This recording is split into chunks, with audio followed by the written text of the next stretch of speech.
Le Macron des actes, c'est au fond un homme politique nommé par la grâce d'un président qu'il va finir par trahir et qui fait, dans un gouvernement qui, dans l'ensemble, n'a pas une politique très satisfaisante, de petites choses.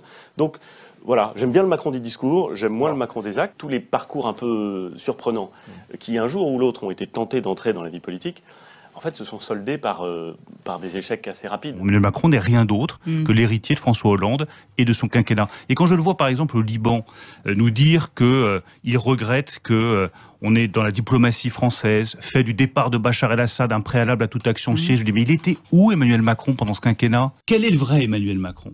Est-ce que c'est celui qui dit « je veux la dépénalisation du cannabis » dans le livre Révolution, ou celui qui dit au Figaro « il ne faut pas dépénaliser le cannabis ». Emmanuel Macron, c'est l'homme sans projet, parce que c'est l'homme sans conviction. C'est vrai qu'on est tenté de lui offrir l'asile politique. Moi, je ne me représente pas à mon poste de député puisque je choisis ma mairie de Tourcoing. S'il veut venir dans ma circonscription, blague à part, ça se regarde. Et il avait peur d'être ministre du Travail.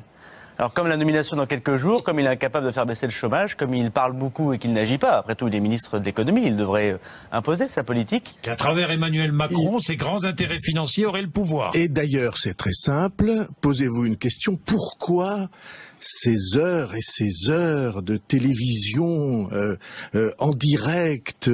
Pourquoi ces couvertures de magazines? Pour moi, il faut que vous sachiez ça, et c'est absolument central.